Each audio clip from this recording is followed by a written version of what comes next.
Hello everyone. Currently we are discussing module 9, and in this lecture I will be discussing about viruses. They are also known as the smallest enemy. So in this lecture I will be covering general introduction about viruses, followed by their unique multiplication strategies, and then also I will introduce about equilibrium and non-equilibrium viruses, and at the end the link between viral infection and cancer, because all of us, we are aware that viral infection and it causes different type of diseases like flu, fever, something like that, but also viral infection can cause cancer. So let's start from the introductory part. So virus, so they are acellular infectious agent.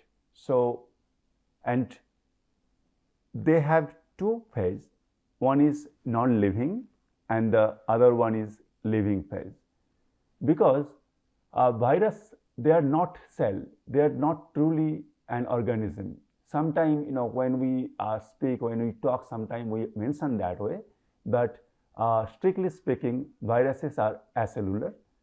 Only like they are staying, or I would say they are showing their some properties, some living properties when they are present inside the cell. So as a result of that, living phase only you will be seeing inside host cell. Otherwise, outside host cell, it's just just a non-living object. And then another important feature is virus could be considered as a simplest and hence ancient form of life. So here this life term is a problematic, because I just mentioned that whether it is living or non-living, that is the problem. Inside the host cell, it is showing some trait, and on the basis of that we can say it's living. For example, it can multiply itself, but truly it is not a living system in that way. And also it is simplest because it has not that much of complexity, only it has some nucleic acid and protein, that's all. And at this point, hence ancient I am mentioning here because it is simplest. But still, scientists believe that viruses, they are not ancient as bacteria, because I already mentioned virus need host in order to survive, in order to multiply. So as a result of that, host should be evolved even before the virus. So that's why generally researchers, scientists, they consider that bacteria, so they evolved around 3.5 billion years ago, and in compared to that, I would say virus, they came little later, around 2 to 2.5 billion years ago, because they need some host depending on so that they can multiply also. So they evolved little later, but still they are the simplest. And this is just composed of nucleic acids and proteins that already I have mentioned. And a virus is an infectious, obligate and intracellular parasite. So as a result of that, it needs to infect some host. It can be like plant, it can be animal, that doesn't matter, but it is infectious particle. And obligate intracellular parasite, without going into the host, it cannot multiply, that's why. And another important property is virus can exploit all three domains of life. So these are the three domains of life: archaea, bacteria and eukaryotes. In eukaryotes you can put, I would say, unicellular eukaryotes, and then multicellular, and here you can put plant, animals, including humans, everything. So virus can exploit all of them, virus can infect all of them, right? So although report like about viruses, their attacking archaea is much less, but virus, they are depending on eukaryotic host, or they are infecting eukaryotic host, particularly human. There are, huge number of examples. And then the last thing is virus, they are submicroscopic particles. So they are very, very small. As at the beginning I mentioned the smallest enemy. So you need to have electron microscope. You need to see through electron microscope so that you can really visualize how viruses look like. So here, just for comparison, I am just showing. So this is some, I would say, some mammalian cell. Okay. So this is mammalian cell. Now here, only this portion we are showing in much larger view. As you can see, these are the ribosome present in this cell, and the diameter is roughly 20 nanometer. And as you can see, smallest virus, or the virus which are in the smaller side, they are approximately 30 nanometer. For example, poliovirus. So as a result of that, a virus particle is almost, the dimension is almost like a ribosome. And you can understand that inside one eukaryotic cell, one mammalian cell, thousand ribosomes are present. And not just ribosome, there are so many cell organelles and many things. So that's why what I'm trying to explain you, that viruses are very small, but still, see, they are how dangerous. They are creating a lot of problem to human societies. Now, I would like to focus on some general structural features of viruses. A complete virus particle is also called virion. So this is called virion. So you will come across this term also sometime in textbook or any places. That's why particularly I am mentioning virion, although I am mostly referring virus. So now the virus is comprising of genetic material which is surrounded by a protein coat. It's very simple structure. And in some cases, an envelope is also present, but it's rare. And this envelope is derived from the host cell membrane. So when virus is, they are multiplying inside the host, and when they are coming out from the host, during that time, they acquire this envelope. So that's why I'm explaining that this is derived from the host cell membrane. And now, if you see how virus looks like, although they are very small, still look like this is the thing. In living system, you will get lot of diversity. Although I am saying that virus is not truly cell or living system, you cannot say like that, but inside the host cell, it is showing its living properties. And you will see they are so small, but they have so diverse features also in terms of their shape, size, and everything. So here, as I already mentioned, that non-enveloped virus, that means they don't have this envelope outside. For example, adenovirus, poliovirus, they are non-enveloped virus. So then what is this? So outside, this is the protein coat. This is called capsid. The protein coat of virus is called capsid. And inside the protein coat, you have like nucleic acid here. This is the simplest structure. And sometime they might have envelope, as I already mentioned. For example, in influenza virus, in coronavirus, they have envelope outside. So as a result of that, you have the capsid, you have nucleic acid. In addition to that, they have envelope. And sometimes they have some protein which are present on the surface. This is called spike protein. Like coronavirus, influenza virus, all of them, they have spike protein. Now, whatever this simple structure I mentioned, this protein coat can be made up of just one protein, or it could be many protein also. So that's why the variation is coming. For example, if I say TMV, so this is tobacco mosaic virus, TMV. This is plant virus, okay, plant virus. So in this virus, if you see at the center, it has one nucleic acid, and it is surrounded by protein which is capsid, but same protein, just one protein is like present in many number, and it's formed some kind of helix like structure, helical structure of this protein, and they are kind of covering this nucleic acid at the center. So some other viruses, they might have multiple protein also, and they are forming this capsid. Now here these are some electron micrograph images. For example, this is adenovirus, and here influenza virus, as I already mentioned, they have some spike like structure, so that's why you can see here. So this is spike. And now this is bacteriophage, for example T4. As you can see, their structure is completely different. They look like completely different. They have like, this is head and this is tail, and it looks different compared to other viruses. But their basic features, they are made by only nucleic acid and protein, and some viruses they have the envelope.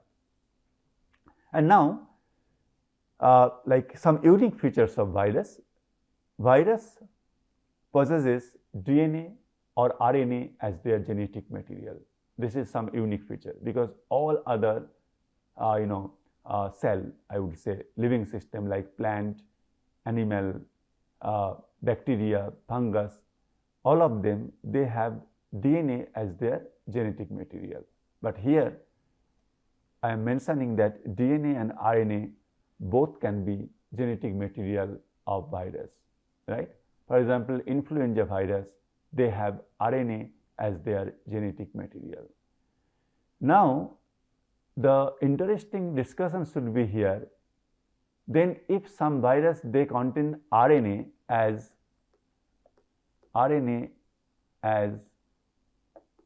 genetic material, then when this virus will multiply inside the cell, then somehow it needs to make more RNA in order to multiply. So as a result of that, you need some enzyme which can make RNA to RNA, right? RNA to RNA. So that's why they need some enzyme. It is called RNA dependent RNA polymerase. So you know that in our system during transcription I mentioned that we have RNA polymerase. This is like they use DNA as template and then they synthesize RNA. But this is RNA dependent RNA polymerase. So it can synthesize RNA out of RNA, which is only present in viruses. Okay. So the I would say the information to code this enzyme should be there in the viral genome itself, and when it will enter inside the host cell, it will make this enzyme. Similarly, some viruses, they can convert their RNA into DNA. So if their genetic material is RNA, they can convert this RNA into DNA, and this is done by some enzyme called reverse transcriptase, because as you can see, this is just opposite of transcription. That's why reverse transcriptase. This is again another enzyme which is only encoded by virus. So for example, HIV, so they have this reverse transcriptase encoding gene. Now, like this is very interesting that these enzymes, particularly this reverse transcriptase, this is very useful for genetic engineering also. Like during genetic engineering lecture, I will discuss that how for routine genetic engineering approach, we use this enzyme in order to make DNA out of mRNA. So we say that cDNA synthesis by reverse transcriptase enzyme. So as a result of that, those are very essential to carry out genetic engineering techniques. Now I am coming back to virus again. So they lack ribosomes or any membrane bound organelles. So they are very small. I just mentioned that their size is comparable to ribosome. So they don't have any other organelles, right? So even they don't have ribosomes. These ribosomes I am mentioning because if they don't have ribosome, that means they cannot synthesize protein, right? So ribosome is protein synthesizing machine, right? Machinery. So as a result of that, if they don't have ribosome, they cannot make their own protein, so they need to rely on host cell.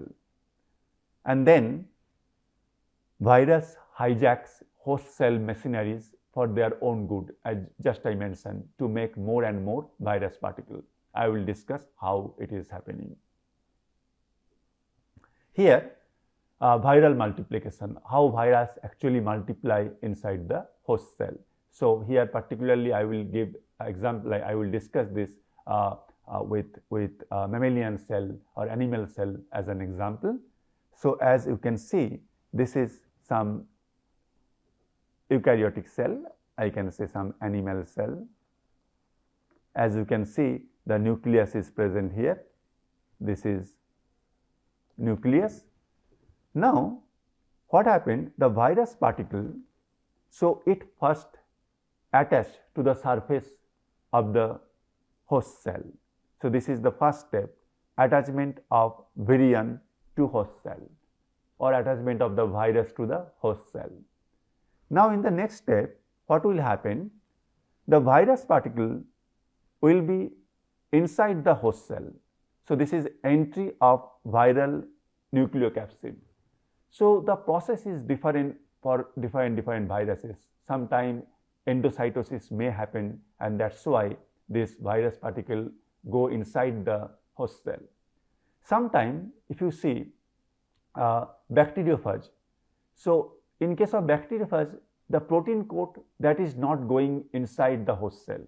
So host cell means here in this case some bacteria, because bacteriophage they attack bacteria.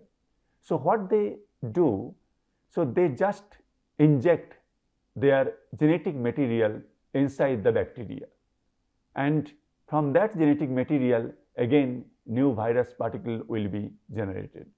So that the mechanism differ, but the major step here is the entry of viral nucleocapsid inside the cell. And the next step, the synthesis of viral proteins and nucleic acid. See, both are important. I just mentioned that in case of bacteriophage, the protein is not entering inside the host cell. That is true. So that I also explained in the first module, like when I was explaining about Hershey and Chase experiment, right? But the thing is, whatever the nucleic acid went inside, it has the information to make both protein and nucleic acid. So as a result of that, synthesis of viral protein and nucleic acid should be the next step. And then self-assembly of virions. So then proteins and nucleic acid, all those things should be assembled together to generate new viral particle. And the final step here is the release of progeny virions, that means progeny viruses. So as you can see, they are coming out from the cell. These are new virus particle coming out from the host cell. So this is very brief introduction about viral multiplication, different stages. But now if I discuss this in little bit in a more complex way, then it is something like this. So I will not go into much more details, but little bit more I will add here in this slide. So as you can see, this is one virus, okay, and this virus, they have the protein layer outside, this is called capsid, and also they have genome inside. As I mentioned here, genome, the viral genome is present inside the capsid. And now if you see, this virus will first attach to the receptor present on the mammalian cell surface. For example, there are many receptors present, virus specific receptor present in host cell. So, for example, I would say, like many of us, we know about HIV virus, right? HIV, human immunodeficiency virus, HIV virus. So, it recognizes some receptor which is present on some T cell. So, which receptor it recognizes? CD4 receptor. So, CD4 receptor present in T cell. So, that is why HIV virus, they attack CD4 T cell. Similarly, I would say HSV virus, herpes simplex virus, they like use different cell adhesion molecule present in our cell surface as their entry receptor.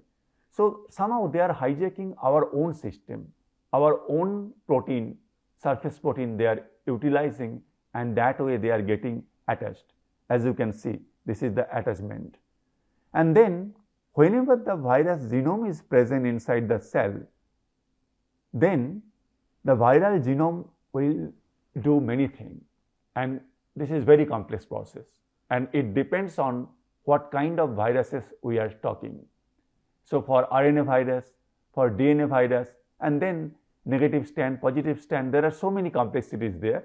But in brief, what I want to mention here, that in one hand, from the viral genome, mRNA will be produced in order to make protein, because all the raw materials, the machine, everything present inside the host cell, including ribosome, tRNA, everything present inside the host cell.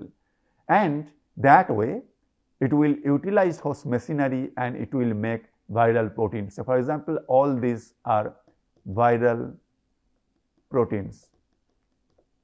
Maybe they will form the capsid, viral proteins. And at the same time, they need to replicate their genome. So, as you can see, so this is replication of their genome.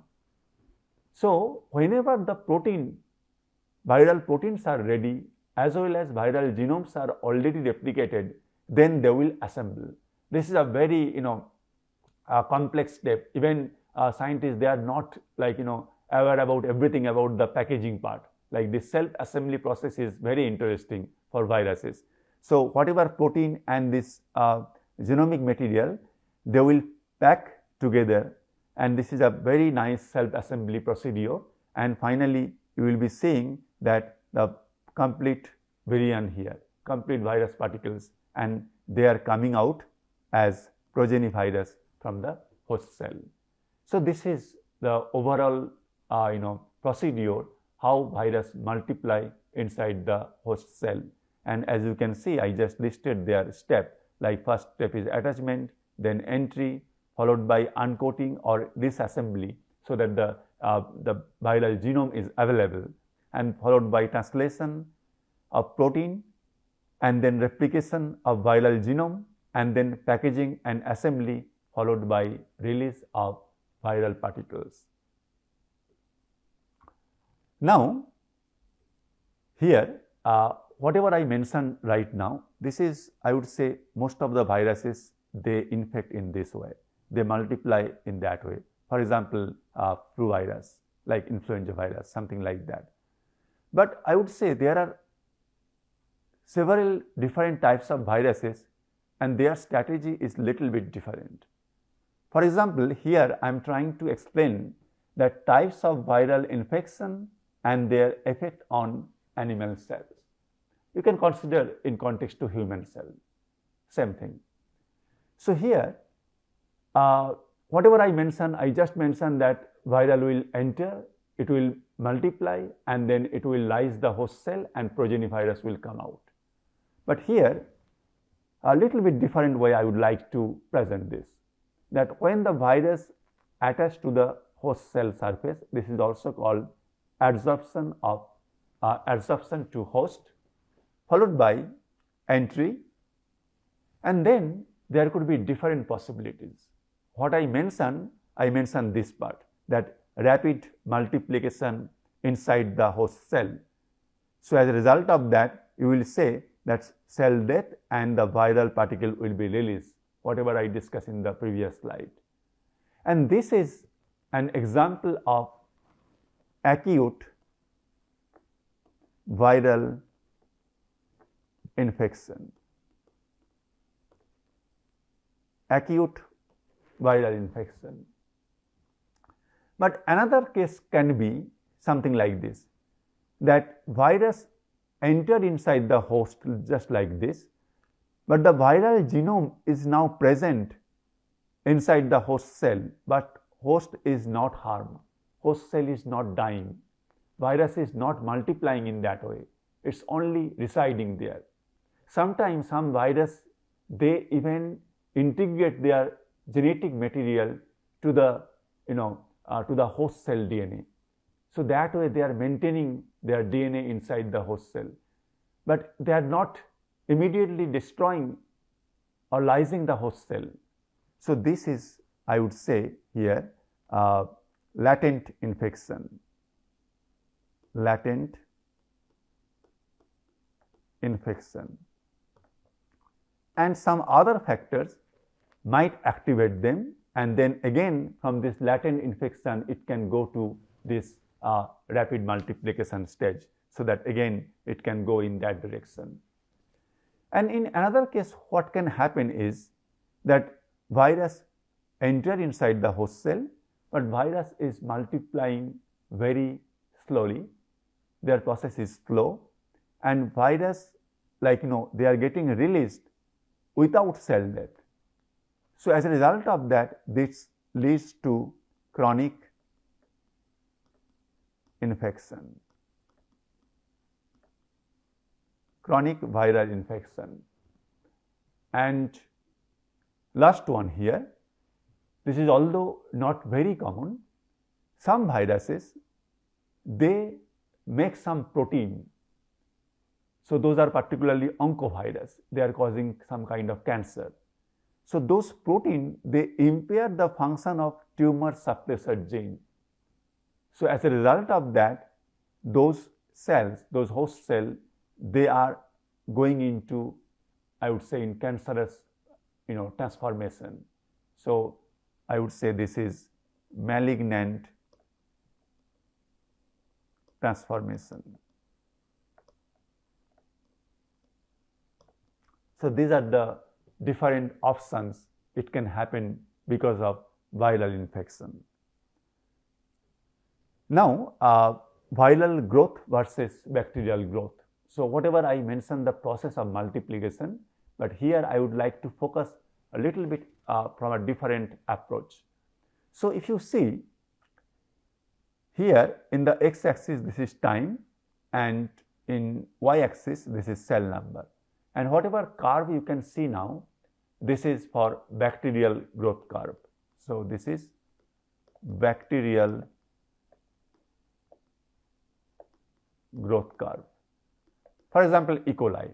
E. coli, you know that in optimum condition, E. coli can multiply in 20 minutes. So as a result of that, E. coli, it's kind of binary fission from 2 to 4, 4 to 8, that way it will grow. And you will get some kind of this kind of curve. Initially is lag phase, then log phase, then it's going like this.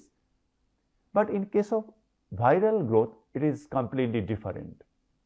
As you can see, so again in x-axis this is time, and in y-axis the number of infectious particles, the viral particle I would say. So now if this is the starting point here, the infection started. Infection means the host cell is infected by some virus. Now at the very beginning, for some long time I would say, this is called eclipse period. What is eclipse period? It is the period, or this is the lag between the initiation of infection. So here the infection happened, initiation of infection, and the point when the first virus particle is produced here. So from this place, this is burst phase. So up to that time, nothing, no viruses you can detect inside the cell or outside the cell. This is very interesting, because as you know, the way I just explained how virus they are multiplying. So virus is not like, from one virus to 2, 2 to 4, not like that, not like bacteria. So virus enter inside the cell, they are somehow like, using our own machine, the host cell machinery, to make all this raw material like capsid, protein and genome, everything. And after some time, when those things will be ready, then they will assemble and they will come out from the host cell. That is called burst or yield. So as a result of that, after some time, we will see the number of viral particle increase like something like this. It's a lot of increase there. And they are coming out from the cell and they will infect again nearby host cell. So this is the viral multiplication strategy. So as a result of that, this eclipse period, that how long it should be, that is depending on virus also. Like some virus, like they might have different eclipse phase.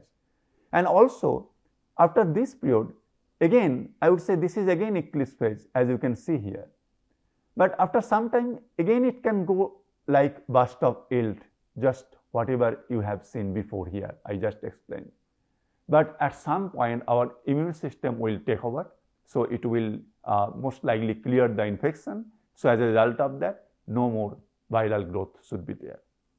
So this is major, understanding between the growth pattern of virus and bacteria. Okay, so now I will explain about equilibrium and non-equilibrium viruses.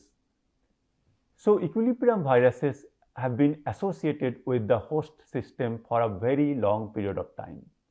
So that means they are usually non-lethal. That means they can cause some disease, but that should be mild disease, so that host will not die. The host cell will not be, completely destroyed, or I would say the host organism will not die. So that will ensure their existence. The host will help them to spread. So that is the strategy of equilibrium virus. So as a result of that, they are non-lethal, but they spreads very well. Some example of equilibrium viruses, I would say common cold virus. Like many of us, like every year we are getting, common cold. Most likely sometime rhinovirus, these kind of viruses, they cause common cold. So they are example of equilibrium virus.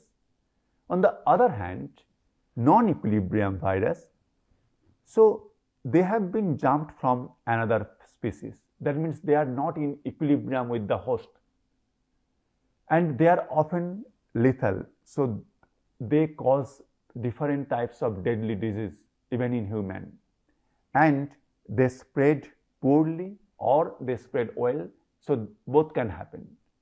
And I would say examples of non-equilibrium viruses, they are mostly various deadly virus.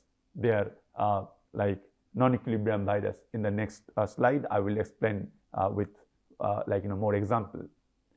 So as I already mentioned, equilibrium viruses like common cold, rhinovirus, adenovirus, then measles, herpes, polio, all of them, they are equilibrium viruses.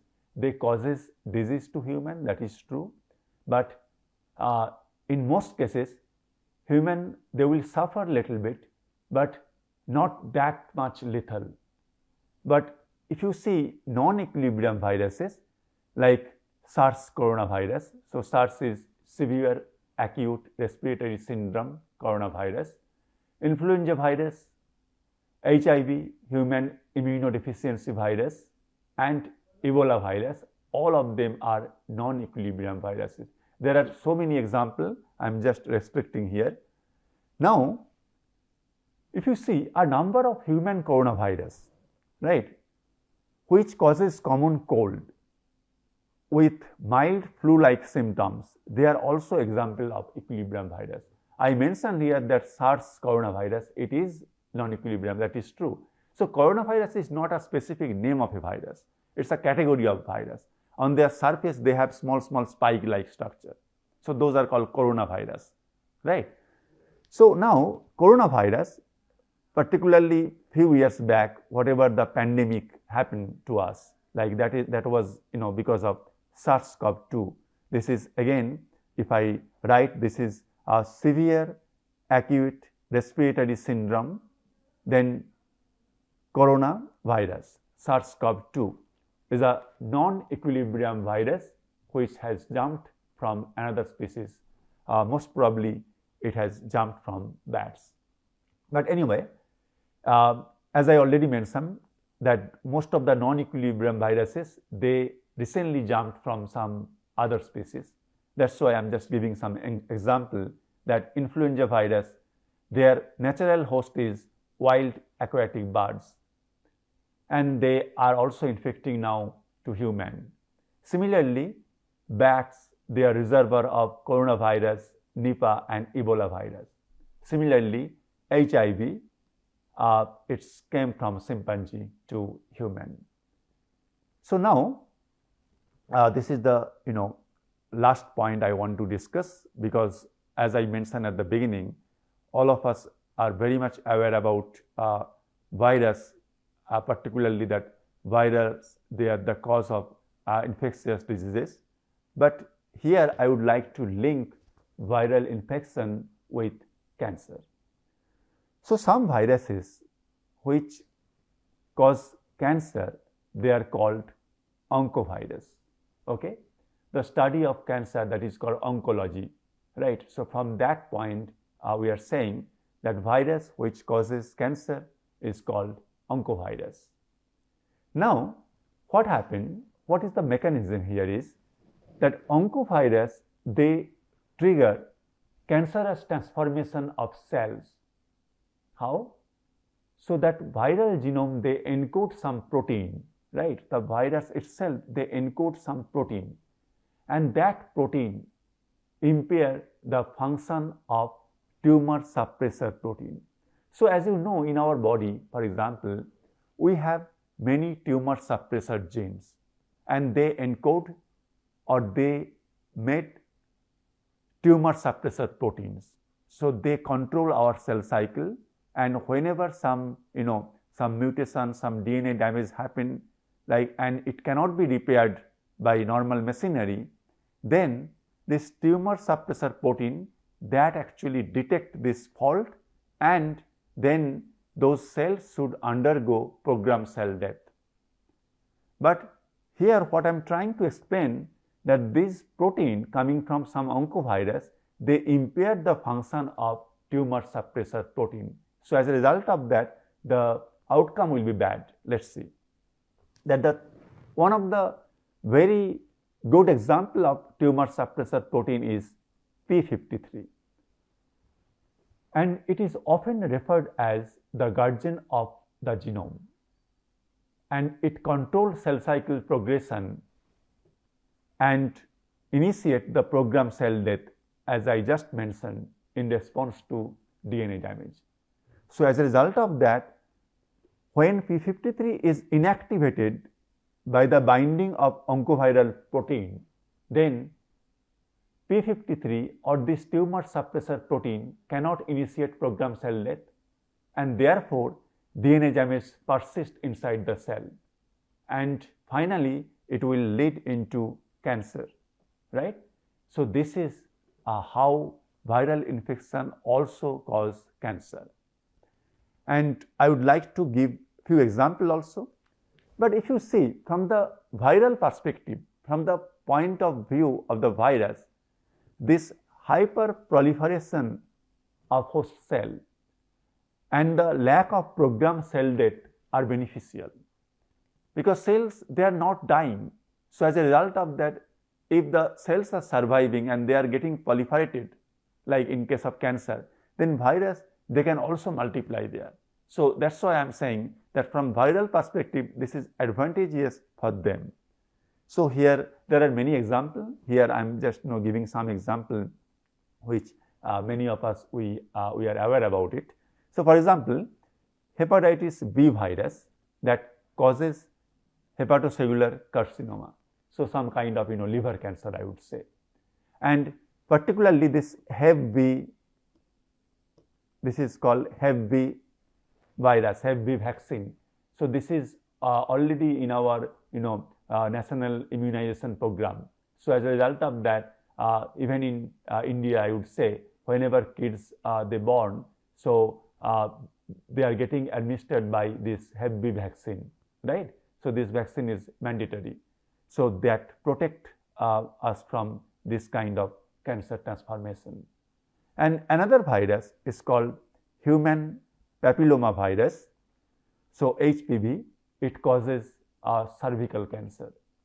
So these are just few examples of virus mediated cancer transformation, but there are more.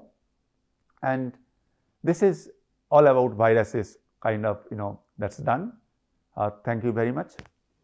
So you can follow any textbook like Prescott's Microbiology or Molecular Cell Biology by Lodis.